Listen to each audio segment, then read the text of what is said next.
Welcome into the Behind the Bottom Line podcast. I'm Adam Hayes, joined to my left by my co-host, Bob Paden. And across the table from us today is Sarah Kendrick with RHEA Services. Welcome in. Welcome. Thank you. I'm happy to be here. Yeah, Thanks for coming. Tell us about RHEA Services. Yeah, I'll just jump right in. The service that I provide is so you know how that there are things that you know that nobody else knows about your business or about your family? Well, that becomes a problem if you're not there to do the things that you normally do. So I help people get that information out of their head and into a book. I've got a process where I guide people through thinking through what that all looks like and what information we need and getting it recorded. So that way we have what we need when life does its weird twists and turns. Right. Yeah. Yeah. When life enacts its inevitability. Yes. Yeah. Yes. Yeah. We like to say in our family that life keeps lifing at Oh, us. yeah, that's a good one. I like that. Yeah. Just keeps lifing at us. That's a tagline right there. Yeah. So I'm going to ask you a question that I only know to ask based on our previous conversation, but you got into this because of a direct experience. So talk about that. Yeah. I did. Yeah. So I started the business in 2020 and I had left my previous career. And what was that? I was a music therapist for about 14 years. Oh, cool. Where Yeah. at? I worked for a couple different companies in Indy, but the last 10 years I was at Opportunities for Positive Growth up in Okay. Fishers. Yeah. I'm familiar with that. Okay. Yeah. So I worked with people with developmental disabilities, a wonderful work, and I really enjoyed it. But also it took a lot out of me to do that work. It's Sure. It's very rewarding and difficult Sure. work. Well, I understand. It takes a lot of energy. It does. Yes, it Yeah. does. Yeah. And so when I left in January of 2020, so it was weird timing. I didn't know what I was going to be doing next. And so I was just kind of open to new ideas. And I had read an article about a woman whose husband had passed away very suddenly. They were only in their 40s and he got a really late stage cancer diagnosis. And then he was gone in 30 days. Wow. Just an awful story. It just really touched me. But in that article, part of what she talked about was how hard it was for her to manage what she called the business of death. Sure. The making phone calls, the canceling services, should she get rid of his cell phone? Yeah.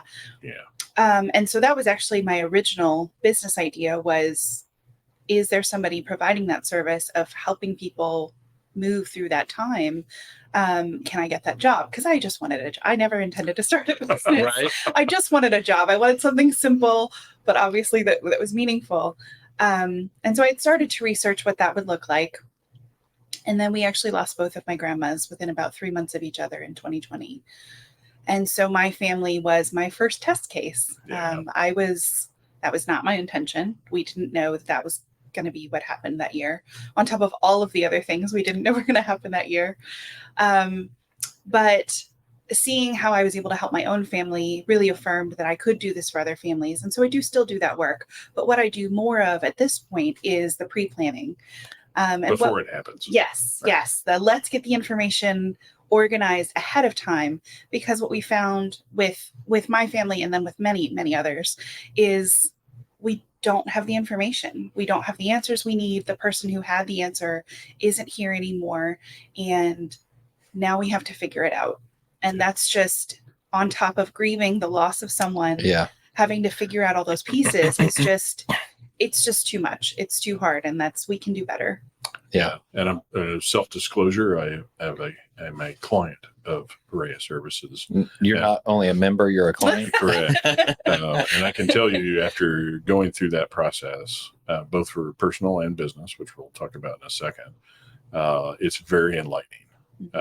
Even as the one that, is taking the action to go do it, the questions you ask are just fascinating, right? Now, for our audience, Sure. this is different than an estate plan or a will plan. And so talk to Totally. us about Yeah. the difference, where the gaps that you see are. Let's talk specifics. Yes, very different. Wonderful companions, but they're very different things. Right. So your typical estate plan includes a will, your power of attorney directives, that sort of thing. this is not legal work that I do. I'm not an attorney. Right. But I know there's lots still of good gaps ones. that you fill that are There essential. are. Give a There couple are. examples Yeah. of those gaps. So for example, your will is going to say where your stuff should go, right? Like it's the basics. Here's what I've got. Here's where it should go. Here's what should be done. But it doesn't tell you the passwords for how to manage your bills. It doesn't tell you how to feed the dog. It doesn't tell you how to take care of your house or your loved ones. If you're a caregiver for someone, your will's not going to talk about that at all. It's those day-to-day details that I help people focus a little bit more on. Yes, the end matters, but also just the how do we do the day-to-day stuff. So I like to share the example. There's a question in the book. Let's see if I can phrase it right. I've read it a million times. Is very long pause. It's okay. But you can cut it We out. can edit it. I know. So I was like, if I can just think about it for a minute, Yeah, I'll go get it for it. right. It's just a very long pause in the meantime. Is the basic gist of the question is, if you were unable to speak on your own behalf, what should your caregivers know about caring for you? So what do you need your environment to look like, basically? Right. So you're incapacitated in the hospital. You can't speak to your own care. What can we do to make you more comfortable is the gist of the question. What a fantastic question. Yeah. I mean, because all of us, most of us have an envisioning of what that should be and an expectation of what we want. And if you were incapacitated and unable to communicate it, I can understand how frustrating that might be. Yeah. Correct. Yeah. Well, and I ask a lot of questions that I hope we never need the information for. Yeah. That's one of them. Is I hope that nobody ever needs this information. Exactly. I never want you to be in a situation like that. But if you do find yourself in that situation, how much better will it feel for your loved ones if they can provide you with, I've heard everything from I want a fan to I don't like being cold, I need extra blankets, to I hate wearing socks in bed, make sure I'm not wearing socks, to I hate having unsocked feet in bed, so make sure I'm wearing socks. Yeah. And my favorite example of doing this work, so I encourage for the personal pre-planning that spouses do the work whenever possible together, just because things that I don't know, I know things that you don't know. We need to make sure those things are covered on both sides. And I was working with a couple, and I had asked them the question and given them the background information. So I always use the example, I've got asthma, I'm not great at breathing, so no flowers, no fragrances in my room. So I like to give examples to people too of like what other folks have said. And I shared that, and then I said, okay, so for you all, what would you prefer for your environment? What is there, what can we do for you? Which is a tough question, right? Like it's a lot of people don't exactly know, but they thought about it for a minute, and the husband spoke up first, and he said, I would love to have the TV left on in the background. I would like to feel like I was a part of things and like have that. I don't know if I could hear it or not, but I would just appreciate having that presence in the space. And as soon as he finished, his wife said, please don't leave the TV on in my room. I hate that so much. Better get some headphones. That's right. And I just and we all laughed about it, but that's exactly why we should do it together, right? Yes. It's because And God forbid if something happened. It's exactly why you need it, because if my preference is to have the TV on, I might assume that my wife would want to have the TV on, right? And then and if her preference was to have it off, then it was a disservice to her. It was, right? And we can't know that though unless we have those conversations. It doesn't mean I don't love her, but if she's not able to communicate, she might think that, right? Yes. Yeah, she's like, oh, great, he's torturing me. Well, and that's it's really something to consider, though, isn't it? I mean, again, we hope that nobody finds themselves in this situation, but they do. But they do, Right, they do. And sometimes people are like, one of the examples that somebody shared with me of something that they want is like, I don't share all bad news out of the room. Everything in the room with me should be positive and encouraging, and because I don't know what I'm going to be able to hear. But you have people who will have somebody come in, a doctor or a family member, and just talk about all this terrible stuff while a person we assume they can't hear. That's not always true. That is not always true. No, and it's just yes, let's be a little more mindful of that. Like, this is a person; they're still here with us in some aspect. So how can we serve that? And that's just kind of one of my favorite example to share, because I just think it's not telling. It's not always even death, right? No. It could just be a sickness. It could be a surgery that didn't go well, and you're just stuck in the hospital. Yeah. And, you may be, I think in your case, maybe in a different location, Yes. right? I mean, if all of a sudden you're travel to Phoenix, Arizona, and you're stuck, you Yes. can't leave. Yeah. What's your other half do, right? Yeah. I mean, it's like, well, where is the checkbook? Right. Oh, where is the will? I don't know. Yeah. Right? Yeah. I mean, Am I a beneficiary on the brokerage account? I don't know. correct. Right. Yeah. Well, and do you have all your beneficiaries updated? Are they all complete? Like it's Yeah, all. exactly. Yeah. Correct. There's just a lot of details. Does that match your will? Yeah. Does it match your estate plan? Correct. Yeah. Fun fact: Right. if they differ, your beneficiaries that are listed will trump what's in your will. Correct. Wow. So you got to Okay. make sure that those official beneficiary designations are correct. Right. That's Yeah. interesting to know. Yeah. So what are some of the other gaps that you deal with? And the reason I'm asking this is because I want our audience to identify, hey, this may be something that I want to do or need to do and want to do, right? Because I know that I want to make sure that I have a plan in case something were to happen. Yeah, I think again, it's just those smaller details of things that I like to, because I mean, people think about the broad strokes of like, yes, you'd need to know how to pay the bills, although we still don't share our passwords with somebody else, Correct. right? So like, yes, we do, but people understand the gist of that sort of thing. But I like to focus on the even smaller bits because it's not what you would necessarily think about. If I'm working with someone, I have dogs, and so they are very important to me, and so I want to make sure I'm the main caregiver. I want to make sure that if something happened to me, my husband would know exactly what medications to give, how to take care of them, how much to feed them, how often. And, if both of us were gone, then we need whoever's going to step into that space to know exactly what to do to care for them as well as possible. Same thing for kids. I just don't have those, so I don't speak to kids. But You do. I They're do. Knowledge. Yeah, that's right. They just have 4 legs. It's great. Yeah, but it's that's the kind of stuff that I encourage people to really think about. It's like, okay, yes, we need to know for your human child, well, your dog child too, but Sure. do they have allergies? Do they have foods they need to avoid? Do they have a schedule they need to stick to? What bus are they going to get on? Does the parent who's the primary caregiver, does the other parent know what school they're at? It sounds To silly. go and pick them up. Sounds silly, But it it's true. happens. Oh, sure. Yeah. Yeah. And then obviously, that's the personal side. Yep. There's also the business side. Yes, there's also the business side. And Bob knows this about my story. Most of what I've come up with, it's because I found gaps in my own life. So the personal book came about because of, what we experienced with my grandmothers and not being able to find this one particular life insurance policy information. It was older than I am, and it was wild. But then I had my own medical emergency in, I want to say it was 2022. That feels right. Sounds right. Yeah. We had traveled to Nashville, Tennessee for my birthday, and I ended up having emergency surgery.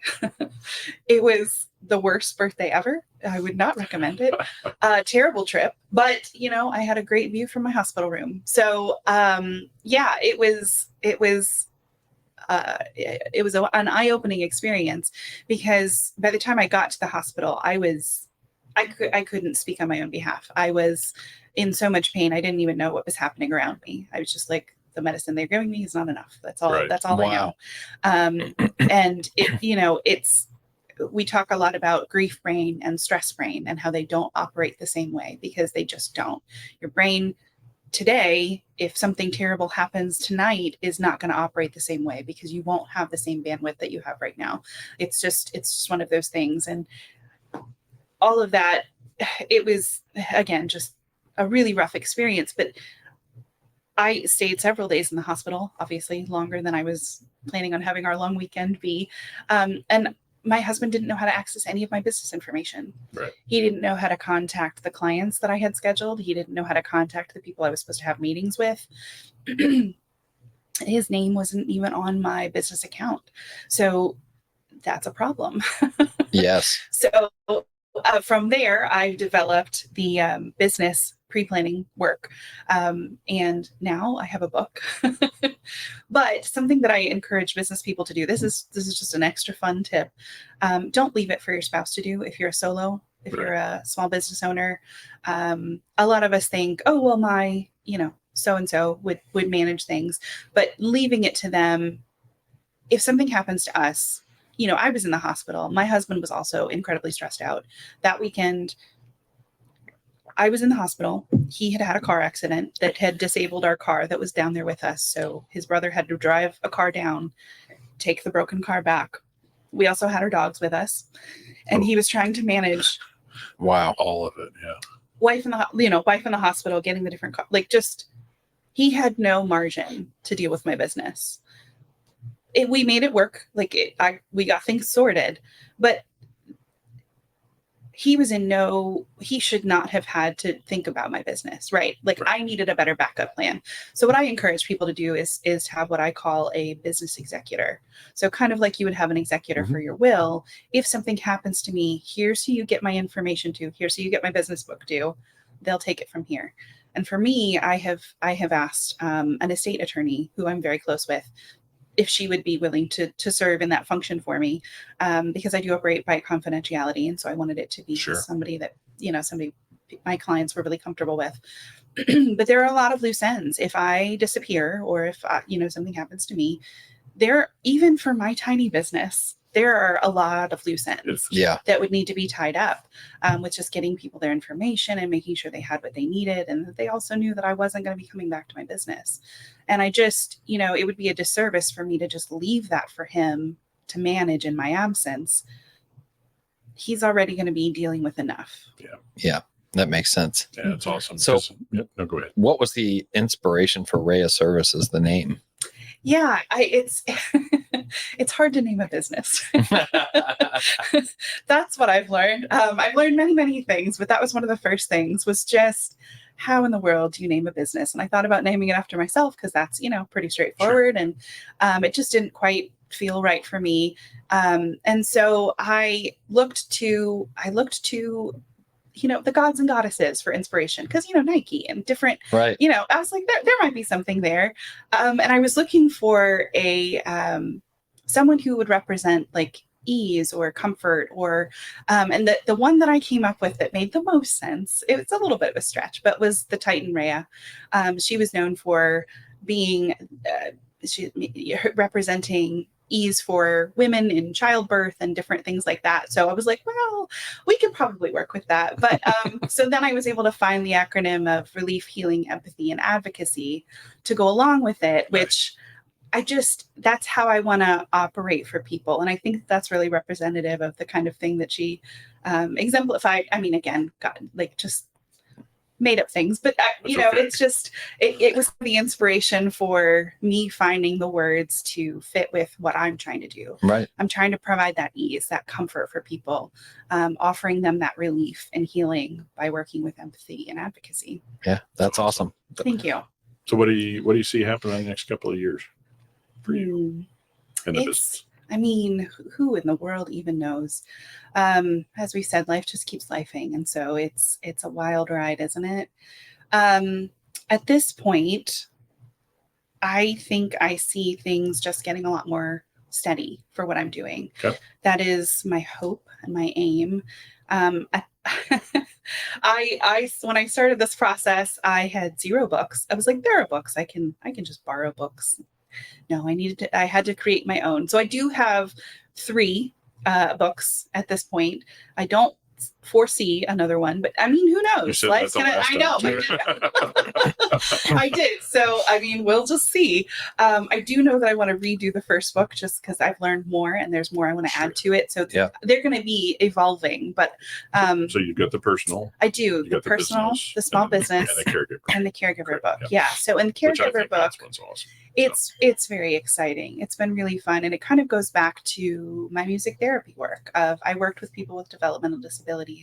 This is a book geared towards the long-term care of a loved one. So either, a kiddo with special needs or an older person with dementia, if there's somebody who needs that day-to-day caretaking of them in order to keep them well, we have to know what to do. We have to know what to feed them. We have to know who their therapists are. We have to know what their schedule is like and when they go to work and when they go to the day program. And it's just, again, in most families, there's typically one person who's wearing that hat and providing that role.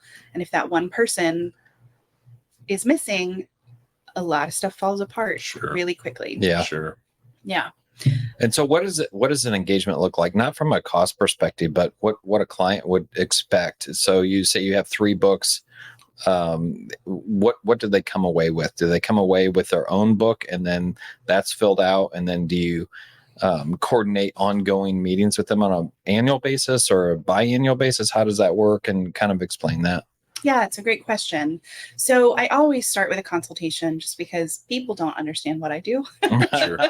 It's a very That's why you're here. unique thing. So there's not this idea in their minds when I say what I do. They're like, what is this? So I always want to start with that conversation to help explain what it is that I do and learn a bit more about them and what they might need and if it's a good fit. So we always start there. And then the personal and the business processes are really pretty similar in that I have a checklist of information that I provide to someone before their sessions, and it gives them the list of everything we're going to talk about during that session. So then when we meet, and it's all done virtually so that people can be in the comfort of their own home.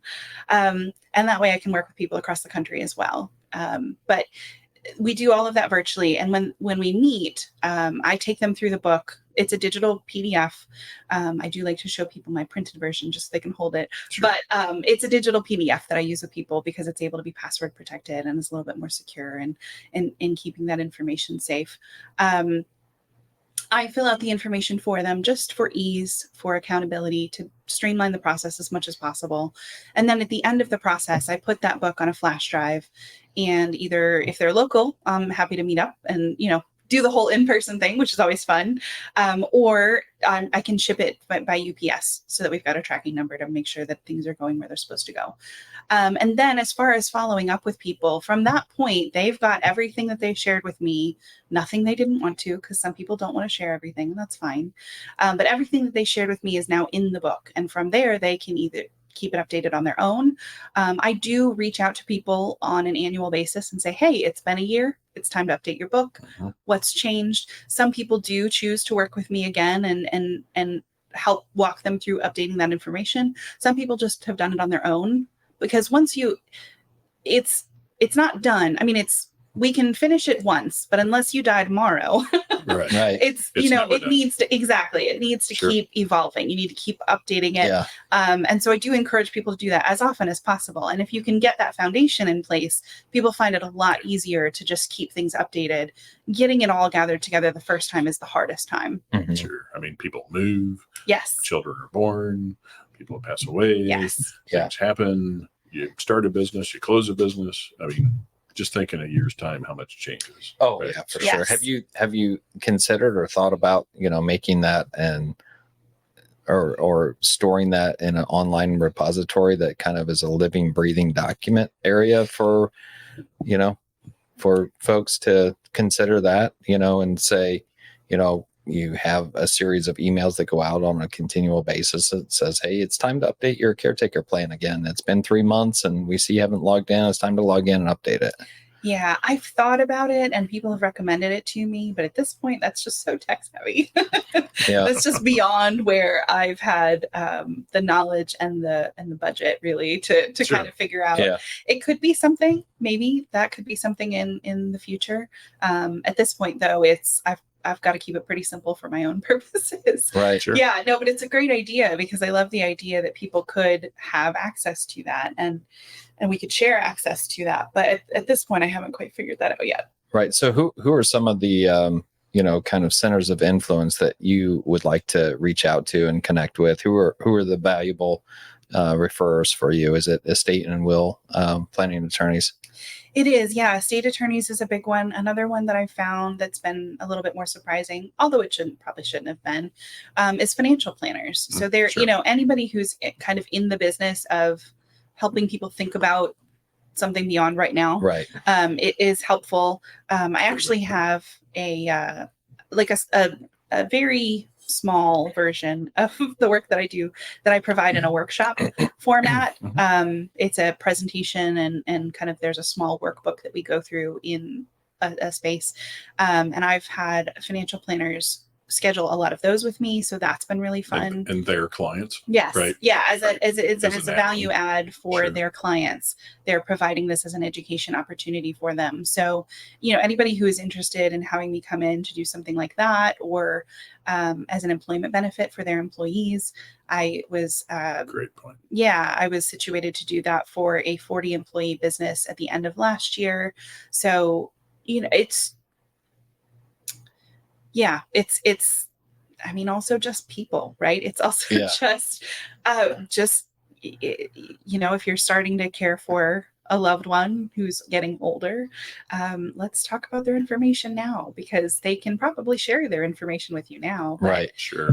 will they be able to next year or next month? Or, I mean, if you're the person who's kind of managing both ends of things, it's a lot happens if you're not there to balance everything. So let's play Right. off that last one. I mean, we talked about it a little bit before we started recording, was the silver tsunami, right? Just this massive wave of boomers who are now entering 65 plus, right? And do you see that same thing? Do you feel it, in terms of the market? I mean, the reality is there's just going to be a big wave of retirements and honestly deaths, which sounds awful, but that's what it is, over the next 2 decades. Yeah. It's interesting. When I first started my business, I really thought that older folks would be the target demographic for what I do. They are not. Oh, interesting. Say more. I was going to say, tell us about that. I know you would think. And this is all just my best estimation. I think that it's a little too close. And I think that sometimes they feel like you're documenting my demise type of thing. Pretty much. Well, Yeah. Either that, or it's, stuff that, we as humans, culturally or otherwise, haven't been adapted to answering these questions. Right. Yeah. Right. There's which is why your service exists. Right. Yeah, there are definitely both pieces of it. It's both, well, I'm not going to share my information with you, a stranger. Right. And then there's also the part of, no, I don't want to talk about this because it's a little bit too in your face. Yeah. And so what I've found is the people who respond most often to what I do is the people in the middle, the sandwich generation. Because again, they're starting to care for the older folks. Got it. And they recognize that if I'm not there to care for them, everything falls apart. And then B, I need to figure out what they have, because I'm going to have to be the one to manage it afterwards. Yeah, sure. Right. Mhm. And what I've found is, now it's gone both ways. I've had both situations happen where, very often the let's call them the child, because they're right in the middle, will do the work with me first and then say, hey, mom and dad, we've done this work. It was really helpful. We'd like for you to work with Sarah so that we can get your information gathered together. And there is that sense of privacy that a lot of parents are feeling, that they don't want to burden their kids. They don't want to have them, they don't want to share all the information now. And I was like, that's fine. You don't have to share it now. Let's just write it down.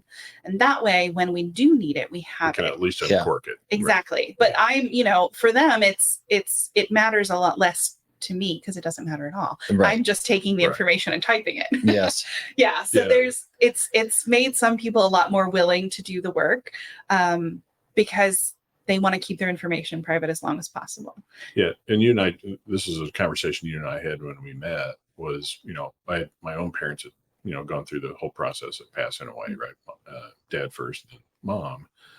And they're very bright, right? Especially that age group right now. Now, whether our young people that when they get old will have that same, hidden, everything's quiet, everything's secret type of attitude. But and I think I remember telling you this, the moment that I got the guts enough to ask them these questions, the relief on their face was unreal, right? They were just like, somebody finally actually asked, right? And, we started, way too late, all those kind of things, but at least we had a little head start versus a blank sheet of paper. Right. Yeah. So I mean, keep pushing that button, because I know it's hard for, the people that are listening. It's hard and difficult. They're not fun conversations sometimes. But they're necessary. They're so necessary. They are. They really are. And it's it's the difference between leaving a legacy of peace and leaving a legacy of chaos. Right. Yeah. You know, and it's just which one do you want? Because you're gonna leave a Right. legacy. One or the other. Yeah. Life is life. Yeah. Because life keeps lifing. That's Yeah. right. Yeah. And it's I've heard so many stories, and I think a lot of people just don't think about it Sure. because they don't want to. I get it. It's not fun. It's not a fun conversation to have. It is a weird work that I do, where I make people talk about uncomfortable things. But we're going to have to talk about it eventually. And either you can be part of the conversation, or we're going to have to figure it out without you. And then everything gets harder. Right. It's that, how well can you grieve if you're also trying to find the password for the stupid bill that you cannot get to, or you can't, Yes. you've You got can't even close the account. That's right. Whatever. Yeah. I mean, and that's one of my classic examples is when I was trying to call and close my grandmother's cable account. It took I don't even know how long it took. Way longer than it should have. They passed me off to several different people. And then she had a backup person on the account that I had to call and have them approve. My grandmother's no longer, she doesn't need cable. She has died. Yes. All I need to do is cancel the cable. Shut the cable off. It should be really straightforward, It should, but- Yeah, no, it's not at all. They do not make things easy for people who are grieving. And I was doing this as a work, right? I had kind of explored what this looked like. So I was prepared for it to be difficult, and it was just even more difficult than I thought it would be. They ended up trying to bill us for the last month because that's how they bill things. And I was like, couldn't call you sooner. Was at my grandmother's funeral. Are you sure there's nothing you can do? And I understand that it's not this person who I'm on the phone with. So I tried to be kind, right? Because it's not her fault. She's got policies. Yeah. And she was able to go, she was able to fix it. But, if it was my mother, because this was her mother, if my mom had been on the phone with her, what would that have done to her? Would she have just paid that ridiculously expensive cable bill? Well, I don't even know what she was getting, would she have just paid it to make it simpler? Would she have yelled at this poor girl who it's her job, Right. It's just, how can we make these things? It's never going to be easy. It's always going to be hard, but a little bit easier. Right. Just a little bit easier. Yeah. Love it. So how can people find you? Yeah, I am at RHEA So that's RHEA Services.com. People are welcome to find me on Facebook or LinkedIn or Instagram, although I'm not great at keeping up with the socials. I'm technically there, but it is not my area of delight. And so RHEA Services.com, RHEA Services.com. That's right. That's the best way to do it. They can email me, Sarah, SARAH, at RHEAServices.com, or I can do my phone number. So 317-732-5181. Awesome. Say that again. 317-732-5181. So I'm happy to chat with people if they've got questions. I think we can do a little bit better on being prepared. Great Awesome. way to end. Thanks for doing what you're doing. Yeah, Thank you. really Yeah. appreciate it. And thanks for coming on. Yeah, We thank you. appreciate it. It's been lovely. I appreciate it. Thanks, Sarah. Thank you.